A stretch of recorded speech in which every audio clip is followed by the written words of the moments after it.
Մեթյու Հենրի, ամենօրյա ընթերցանություն, օր հուլիսի 18։ Երանի ողորմածներին, որ նրանք ողորմություն կգտնեն։ Մատթեոս 5-րդ գլուխ 7-րդ խոսք։ 5-րդ երանելիները ողորմածներն են։ Մենք պետք է ոչ միայն համբերատարությամբ դիմանանք մեր սեփական տառապանքներին, այլև անենք ամեն ինչ, որ մեր ուժերի սահմաններում է, օգնելու դժվարության մեջ գտնվողներին։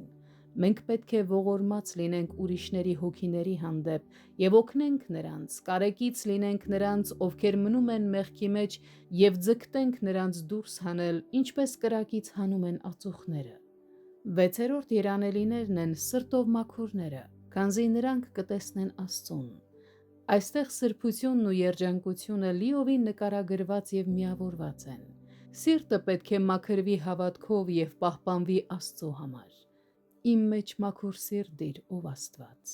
Սրտով մաքուրներից բացի ոչ ոք չի կարող տեսնել Աստծուն, և երկինքը երջանկության վայր չէր լինի անմաքուրների համար, քանզի ինչպես Աստված չի կարող նայել նրանց անօրենությանը,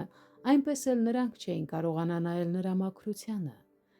7-րդ երանելիներն են խաղաղարարները։ Նրանք սիրում են խաղաղությունը, ձգտում են դրան և ուրախանում դրանով։ Նրանք ձգտում են հանգստության։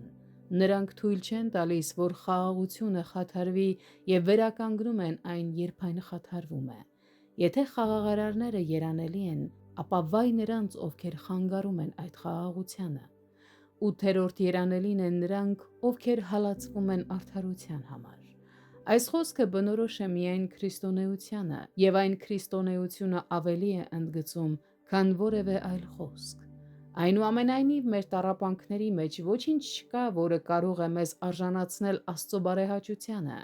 բայց Աստված իր երեսը երբեք չի ծածկի, որ նրանք, ովքեր հալածվում են իր անվան համար, ի վերջո չկորցնեն այն կյանքը, որը պատրաստել է նրանց համար։ Օրհնյալ լինի մեր Տեր Հիսուսը։ Որքան տարբեր են քո սկզբունքները այս աշխարհի մարդկանց սկզբունքներից, ով Տեր։ Նրանք երջանիկ են համարում հպարտներին և հիանում են զվարթ, հարուստ, հզոր ու հաղթական մարդկանցով, բայց թույլ տուր, որ մենք ողորմություն գտնենք քեզանից և ճանաչվենք որպես քո զավակներ և ժառանգենք քո արքայությունը։ Այդպիսի շնորհներով և այդպիսի հույսով մենք կարող ենք ուրախությամբ ընդունել նույնիսկ խոնարհ, դժվար կամ ցավերով լի կյանքի բոլոր հանգամանքները։